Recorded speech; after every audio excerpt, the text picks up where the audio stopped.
አንተ እድሜ የልጅ ልጅ ከሚሆን ሰው ጋር ለዋኝ ማለት እና ቦክሰር አድርጎ መዝለል እድሜ አይፈቅድም፣ ትሰበራለህ። በአንተ እድሜ የሚውሉበት ሰዎች ጋር ዋል እኮ ነው መከራከር። በፍጹም አፍሮሃብ ከዚህ ልጅ ጋር የአምባሳደርነት ውል እንደተዋዋለ መቼም ሳትሰማ አትቀርም። ስለምትሄድበት ቦታ መቼም መረጃው አይኖርህም። አለኝ ጉዞ ላይ ሊጓዙ ነው። ርዕሱ ይሄ አሁን የምትለው ሰግጥ ጉዞ ነው። ሰግጥ ፈምስ ቱር ነው። አንተ በለው እኔ አልለው። ከፍ አድርገው አክብረውታል ልጁን። በሊሙዚን ነው የመጣው፣ መርሴዲስ ከፊት እየመራ ምናምን። እኔ ከአርት ጋር ቀረብ ያለ ሰው በዚህ ደረጃ ሲከበር በጣም ደስ ይለኛል ሆነስትሊ። ምክንያቱም ብዙ የምታውቀው ነገር አለ። ያው የኛ ሀገር አርቲስቶች ከአርት ጋር ቀረብ ያለው ሰው ማለት ነው። ይሄ እንደዚህ ሶሻል ሚዲያው ላይ ምናምን ፌመስ የሆነው ሰውዬ አዶናይ ማለት ነው። እንደዛ ነው አመጣጡ። እሱ አርቲስት ነው፣ የኪነ ጥበብ ተሰጥኦ ነው። ካፕላራ ቤተሰብ ነው። የኪነ ጥበብ ተሰጥኦ ምናምን የለም። ሞቲቬሽናል ነው ምናምን ነው። የራሱ መንገድ ነው እሱ። አይ ሎጎ እኮ ሰግጡ ፈምስ ነው። ሰግጥ ፈምስ እኮ ነው። አይ እሱ ይሄ አርት ነው እያልከኝ ከሆነ አዲስ የኪነ ጥበብ አዲስ ስም እናገኝ ብዬ ነው። ስሙ ቢቀየርና ወደ ኢትዮጵያ ጉዞ አዶናይን ይዞ ቢለው ጥሩ ነው ለኔ። እኔ ደስ ይለኛል። እሱ አይደል ስም አወጣጥ ላይ የሚያማክረን ምን እንነግረዋለን፣ ችግር የለብን። እና እሱ እንደ ብራንድ ስለተጠቀመበት ያንን የሚለውን ቃል እንደ ብራንድ ስለተጠቀመበት በቃ ብራንዱን ተከትለን እንሩጥ ነው የተባለው። ይሄ ትክክል አይደለም። ሰራዊት ፍቅሬ አንድ ታዋቂ ሰው እንደውም አንተን በተመለከተ ከዚህ ከቲክቶክ ከምን ጋር በተያያዘ ሰሞኑን አንተ ተገኝተህ ነበረ። እሱን በተመለከተ አንድ ታዋቂ በኪነ ጥበቡ ዓለም ያለ ያንተም አይነት ሙያ ያለው ስሙን ፈቃዱ ስላልሆነ ነው ማልጠቅሰው የጻፈው አንድ ጽሑፍ አለ። እሱን በማንበብ ቢጀምር ደስ ይለኛል። መልካም። ሰራዊት ፍቅሬ ምን ሆኖ ነው ከስንት ሀገር የሚመሩ ሰዎች ጋር እንዳልዋለ? እንዴት መጨረሻው ይሄ ሆነ? ስንት ነገር በተናገረበት አንደበቱ ከአዶናይ ኋላ ኋላ እየተከተለ ወጣቱን ትውልድ ደድቡ፣ ሰግጡ፣ ፈምሱ ሊል ነው። ሰራዊት ምንድን ነው የፈለገው? ገንዘብ ወይስ ዓላማው ነው የገዛው? እዚህ ከገባ የት ነው ላይገባ የሚችለው? ይህ ቦታ ለኔ አይሆንም የሚባል ነገር እኮ አለ ብሎ ጻፈ። ጠቅለል ሲል በአንተ ደረጃም ያለ ኪነ ጥበብ ውስጥም ያለ ሰው ስለጻፈው አነሳሁት። የኔም ጥያቄዎችም የሰበሰብኳቸውም ከዚህ የራቁ አይደሉም። አርቲስት ሰራዊት ፍቅሬ በአካዳሚክ ህይወቱ የሚታወቅ በተምሮ ማስተማር የሚያምን ምክንያታዊ ሰው ነው። የመጣበትን መንገዱ ህይወቱም የሚያሳየው ይሄ ነው። ለምንድን ነው ሰሞኑን እንዲህ አይነት ነገር ላይ የዋለው የሚሉ ብዙ መነጋገሪያዎች አሉ። ብዙ ማነሳውም አለ። አንዱ በዚህ ጉዳይ ነው ልጠይቅ የጋበዝኩህ። እንዴት ትስታየዋለህ? አሪፍ ነው፣ መልካም ነው። ምክንያቱም ሰሞኑን ብዙ በሶሻል ሚዲያው ላይ የሚወራ ወሬ ስለሆነ እናንተም ሶሻል ሚዲያው ላይ ስላላችሁ፣ ስለዚህ ይህንን ነገር ማወቅና ምንድን ነው ምን ነካው የሚለውን መልስ በፈለግ የባለሙያም ድርሻ ስለሆነ ለዛ ነው ጋበዝከኝ ይመስለኝ። ወቅታዊ ጉዳይ ነው። ስለዚህ ጥሩ ነው። ይሄ ሰውዬ ያለውን አላየሁትም። ሆነ ስፔክ ይሄኛውን ሌላውን ያየሁት እንደዚሁ ትልቅ ሰው ይባል ጻፈው እና መጀመሪያ እኔ ደግሞ ከዚህ ልጅ እነሱስ ምን ነካቸው ብዬ ልጀምር። ምክንያቱም ልጁ እንዲህ ይላል ከተባለ እነሱ ደግሞ ሰራዊት ለምን ሄደ እንዴት ሄደ የሚለውን ሳያጣሩ ሳይጠይቁ የጉዞ አስፈጻሚ የጉዞ ዓላማ ገንዘብ ለማግኘት ለምናምን እንዴ ትልልቅ ሰዎች እኮ ናቸው። አሁን የምትለኝም ትልቅ ሰው ነው እንግዲህ ስሙን ለራስህ የሚያዘው ለራሱ የሚያዘው አስፈልግም እሱ እና ያየሁት ሌላም እኔ ጻፈ ሰውዬ ነበር። እሱንም አይቼዋለሁ። ከዛ በኋላ ደግሞ የሚረጋገበውን ነገር ታያለህ። እሱ ብዙም እና እንዴ ምን ሆነው ነው ያልኩት፣ ምን ነካቸው ነው ያልኩት። ምክንያቱም የት ነው የተገኘው፣ ምንድን ነው ያለው ሰራዊት፣ እንዴት ነው የተገኘው የሚለውን ማወቅ ነበረባቸው። ለማንኛውም እንድታውቀው ያህል እንዴት ነው የተገኘው የሚል ጥያቄ ላንሳ። ለኔ ንገረኝሽ ስለምትል እሺ። የጠራን አፍሮሃብ የሚባል ድርጅት ነው በኢስት አፍሪካ የቲክቶክ አዋርድ ሊያዘጋጅ፣ ከዛ ሲቀጥል ደግሞ ቱር ሊያደርግ ምናምን ተባለ ድርጅት ነውና አዶናይ እንትን ብለን ይዘን ወደ እንደዚህ ቱር እናደርጋለን። ኢትዮጵያን የማስተዋወቅ ስራ ነው። አሁን ያሉንን በጣም ብዙ ነገሮች ያሉን የሚጎበኙ እና እሱን ይዘን ልንዞር ነውና ፕሬስ ሪሊዝ ይሰጣል፣ ጋዜጣዊ መግለጫ ይሰጣል እና እዛ ላይ እንድትገኝልን እንደ ማንኛውም ጊዜ የአዶናይ ፕሬስ ሪሊዝ ላይ አይደለም። በጣም ትልልቅ እንዳለው ጸሐፊው ትልልቅ የመንግስትም የትልልቅ ተቋማትም ስራዎች ላይ እንገኛለን፣ እንሄዳለን፣ እንጋበዛለን። ሰርግም ለቅሶም በዛው ልክ እንደዛ ነው እንትናችን እና እነዚህ ሰዎች አክብረው ከጠሩን ፕላስ ይሄ ጉዞ ምንድነው ያለው ነገር ሲሚው እንወቃው እንዴት ነው በሚል ሄድኩኝ። አሪፍ ዝግጅት ነበረ። በጣም ትልቅ ዝግጅት ነው። ከፍ አድርገው አክብረውታል ልጁን። በሊሙዚን ነው የመጣው፣ መርሴዲስ ከፊት እየመራ ምናምን። እኔ ከአርት ጋር ቀረብ ያለ ሰው በዚህ ደረጃ ሲከበር በጣም ደስ ይለኛል ሆነስትሊ። ምክንያቱም ብዙ የምታውቀው ነገር አለ። ያው የኛ ሀገር አርቲስቶች ከአርት ጋር ቀረብ ያለው ሰው ማለት ነው ይሄ እንደዚህ ሶሻል ሚዲያው ላይ ምናምን ፌመስ የሆነው ሰውዬ አዶናይ ማለት ነው። እንደዛ ነው አመጣጡ። እሱ አርቲስት ነው፣ የኪነ ጥበብ ተሰጥኦ ነው። ከአርት ጋር ቤተሰብ ነው። የኪነ ጥበብ ተሰጥኦ ምናምን የለም። ሞቲቬሽናል ነው ምናምን ነው የራሱ መንገድ ነው እሱ። አይ ሎጎ እኮ ሰግጡ ፈምስ ነው። ሰግጥ ፈምስ እኮ ነው። አይ እሱ ይሄ አርት ነው እያልከኝ ከሆነ አዲስ የኪነ ጥበብ አዲስ ስም እናገኝ ብዬ ነው። እኛ የተጠራነው አፍሮሃብ የሚል ካምፓኒ ነው የጠራነው። አፍሮሃብ ከዚህ ልጅ ጋር የአምባሳደርነት ውል እንደተዋዋለ መቼም ሳትሰማ አትቀርም። ስለምትሄድበት ቦታ መቼም መረጃው አይኖርህም። አለኝ ጉዞ ላይ ሊጓዙ ነው። ርዕሱ ይሄ አሁን የምትለው ሰግጥ ጉዞ ነው። ሰግጥ ፈምስ ቱር ነው። አንተ በለው እኔ አልለውም። ምክንያቱም ቃሉ እያልን ብንጠራው ይሻለኛል። ምክንያቱም እኔም ብዙ እንትን ስላልሆንኩ እሱ ላይ እና ሄድን። ልጁ በጣም ፌመስ ነው። 3.5 3.8 አሁን እንደውም 3.9 ሚሊዮን ተከታይ 170 ምናምን ሚሊዮን ላይክ ምናምን ያለው ልጅ ነው። ትልቅ ነው። ይሄ በጣም ትልቅ አቅም ነው። እኛ ጋር መተዋውን ማስታወቂያ እንትን ምናምን የሚያሰሩ ሰዎች እኮ የእኛን የህዝብ ተቀባይነት ምን ያህል ሰው ያቸዋል የሚለውን በማየት ነው የሚመጡት። እና እስቲ ምንድነው አላማው ምንድነው? ሄድን እና ቁጭ አልኩ። ከፊት ከምናምን ነው ምናምን ነገር የለም እዚህ ጋር ነው። እንደውም ኋላ ነው ቁጭ አልኩት። ቁጭ ብለን ስናይ እንደዚህ ነው ቱር ነው ምናምን ዘኦንሊቲ እንግዲህ ርዕሱ ላይ አልተስማማው። ይሄ የእንትኑ ታይትል ቃሉ እያልኩ ነጥራው ምልህን ምክንያቱም ፈቃደኛ ስላልሆንኩ ነው እሱን ለማለት እና እሱ ፓርት ደስ አላለኝ። ከዛ ውጪ ጉዞ ይሄዳል ልጆቹ ጋር በየአገሩ በየምናምኑ የሚለው ነገር ብዙም ከባድ አይደለም። አየናይ ጥሩ ነው እንግዲህ ይሄን ቢቀይሩ ጥሩ ነው በራስህ። ምክንያቱም እዛ ጋር ያንተ መድረክ ስላልሆነ መናገር አትችልም። ከዛ ፎቶ እንነሳ ተባለ። አዳራሽ ውስጥ ያለ ሰው ሁሉ ፎቶ ሲነሳ ነበር። በአጋጣሚ ስለወጣ ፎቶ ተነሳን and just go ወደ ቤቴ በቃ ይሄው ነው። እንደው ዝም ብለህ ጥቅሉ ነገር ይሄው። ይሄ አንተ ልታቀለው ፈልገህ ነው እንጂ እነማን አንድ ታዋቂ መምህር ናቸው፣ የቅኔ መምህር ናቸው።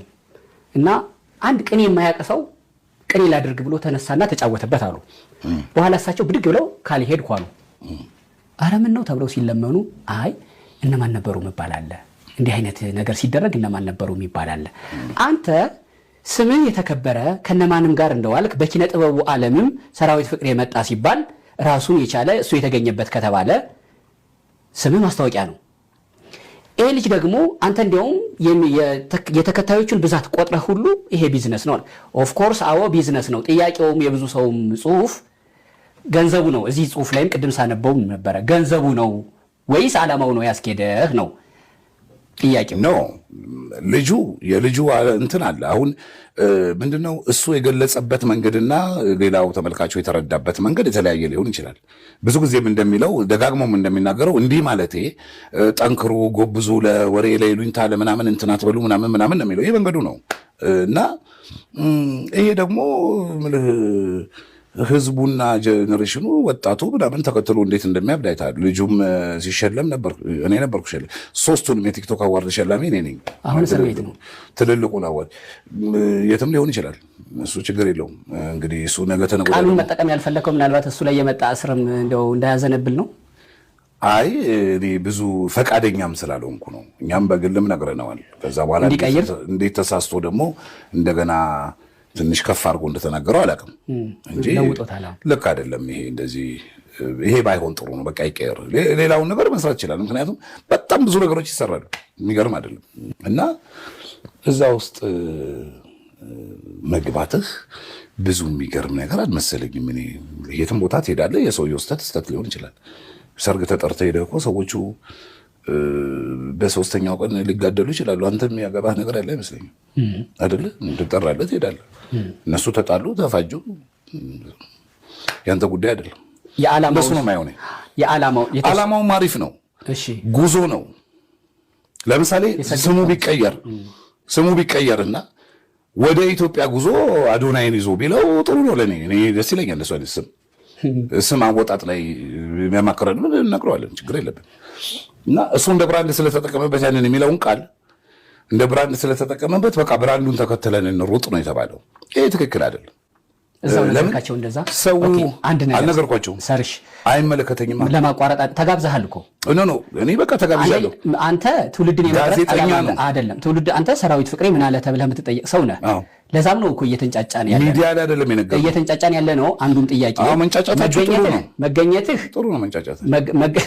መገኘትህ እንዲህ አይነቱን ጋጥ የወጣ እንዲህ አይነቱን መስመር የሳተን ህጋዊ ለማድረግ ያለመ ነው። በዚህ ውስጥ የሚገኘውን ብቻ ያሰበ ነው። አንድ በዚህ በኩል አለ። የተገኘሁት ግን ላርም ነው። እሺ ብዙ ሳትሄድ እዛ ቦታ ላይ የነበረው ድባብ ይሄድ እንትን የሚያደርግ አይደለም፣ ምንድነው የሚጋብዝ አይደለም ለኔ። ከዛ በኋላ ግን ይሄ ካለቀ በኋላ ግን ከአዘጋጆቹም ጋር ከምኖቹም ጋር ተነጋግረናል። ይሄ ነገር ቀየር፣ ርዕሱን የማስቀየርም እንትን ስልጣን የለንም። አይ እንደው ባይሆን ጥሩ ነው። ከሌሎችም ሰዎች ጋር ተነጋገር፣ እንደውሉ እንደዚህ ሳርሽ እንደዚህ አይተን ምናምን አረብ ይነገረው ምናምን አሉ። ስማቸውን እዚህ መጥራት የማያስፈልግ እና ተነገረው፣ ቀየረ። እንደገና ደግሞ ለምን እንደቀየረው ደግሞ በማይታወቅ ሁኔታ ድጋሚ ደግሞ እንደገና ወደዚህ መስመር መጣና በአንተ እድሜ የልጅ ልጅ ከሚሆን ሰው ጋር ለዋኝ ማለት እና ቦክሰር አድርጎ መዝለል እድሜ አይፈቅድም፣ ትሰበራለህ። በአንተ እድሜ የሚውሉበት ሰዎች ጋር ዋል እኮ ነው መከራከር። በፍጹም ልጅህ ጋር አይደል የምትዋኘው? ምን ችግር አለው? ትዋኛለህ እኮ ታይም እንደ በየዋኛው ቤት ሂድ እስቲ። ሽማግሌ እኮ ልጁን ሲያስዋኝ እኮ ነው እንዳይሰምጥ፣ ነገ ወንዝ እንዳይወስደው፣ ውሃ እንዳይወስደው እያንሳፈፈ የሚያስዋኘው እኮ አያቱ ወይም ቅድመ አያቱ ነው። አርቲስት ሰራዊት ፍቅሬ በሰሞኑን ጉዳይ ምላሽ ሰጥቷል። ሰራዊት ፍቅሬ ዛሬ በእግረኛው ሚዲያ ላይ ቀርበው የሚከተለውን ብሏል። ሶሻል ሚዲያ ላይ ሰራዊት ምን ነካው ላሉኝ ሰዎች መልስ ለመስጠት ያክል እነሱ ምን ነካቸው ብዬ ልጀምር። ሰራዊት በምን ሄደ ብለው ሳይጠይቁ ትልልቅ ሰዎች ናቸው። ምን ሆነው ነው ግን የሆነ ያልሆነውን የሚያወሩት? እንዴት አይጠይቁም? ሰግጥ ፍምስ የሚለውን ቃል መጥራት አልፈልግም፣ ግን ከዛ ጋር እያገናኘኝ ነበር። በወቅቱ የጠራን አፍሮሃብ የተባለ ድርጅት ነው።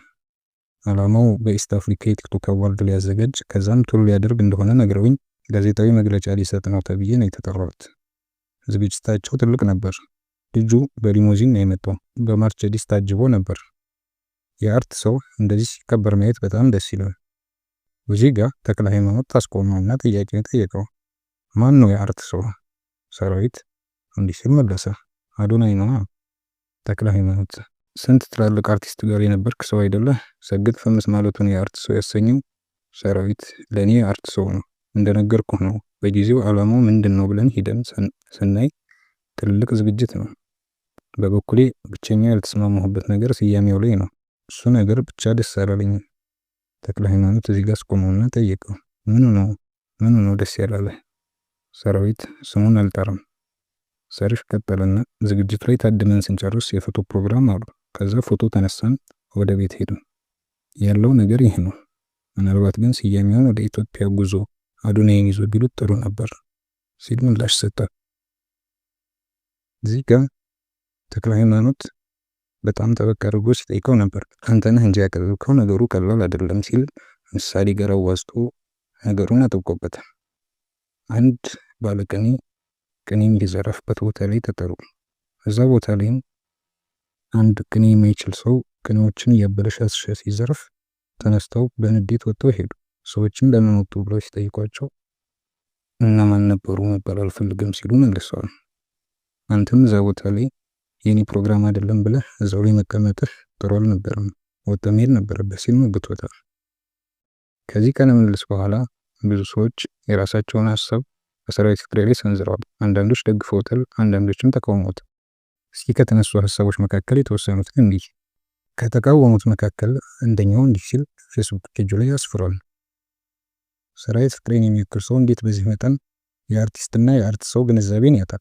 ነገ ብቁ የአርት ሰው እንሆናለን ብለው በየአርት ክለቡ በየቀኑ ድራማና ቲያትር በመስራት የሚተጉ ታዳጊዎች፣ ፊልም እናሰራቸዋለን በሚል ህልማቸውን ለመኖር ሴትነታቸውን ያጡ እህቶቻችንስ፣ ተግተው ለፍተው ስክሪፕት እየሸመደዱና በቀን 100 ጊዜ ከት እየተባሉ ቀናቸውን ሰውተው መና የቀሩ ወጣቶችስ? አይዊሽ እንደ እድሜህ ብትሆን እንዳከበርነህ ብትዘልቅ ሰላም ሲል ሐሳቡን አስፍሮ አንደኛው ደግሞ እንዲህ ሲል ጻፈ። ኧረ ጎበዝ ትንሽም ቢሆን ሚዛናዊና መሆን አለብን። ሰራዊት ፍቅሬን ምን አድርግ ነው የምትሉት? መቼስ ከዛሬ 10 ምናምን ዓመት በፊት ከቴዎድሮስ ጸጋዬ ጋር 97.1 ላይ በሚቀርበው ርዕዮት ዝግጅት ላይ ካደረገው ቃለ ምልልስ ከማለት ይልቅ ልክ ልኩን የመስማት ብሎ ይቀርልኛል።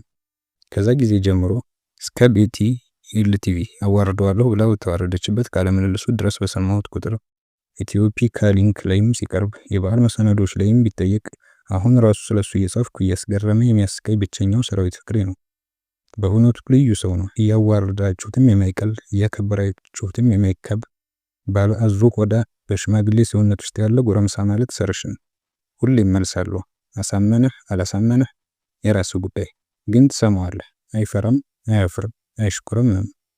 ድንገት የማምለጫ ረፍተ ነገር ሲመጣለት ተጠቀምበታል። ጠንከር ካለ ደግሞ በጨዋታ ለዛው በቀልድ ማዋዣው ሳታየው ሹልክ ሊልብህ ይችላል። ብዙ ጊዜ ግን እውነት ስላለው መጋፈጥ ይችልበታል። ሳትወደውም እንኳን ሐሳቡን ሰምተህ መጥላት ይከብዳል። እኔ ከምር ይመቸኛል። አሁን ከእግረኛው ጋር ያደረገውን ቃለ ምልልስ እያየሁ በፈገግታ ጀምሬ በሳቅ ነው የጨረስኩት። ለምን ብትሉም እንጃ። ሌሎቻችሁ እንደኔ ላይሰማችሁ ይችላል። ሰውየው ግን አርቲስቲክ የሆነ ድንቅ ሰው ነው፣ ይመቸው ግን ሲል ሐሳቡን አስፍሯል። የእናንተስ ሐሳብ ምንድነው? በኮሜንት ስራ አስቀምጡ።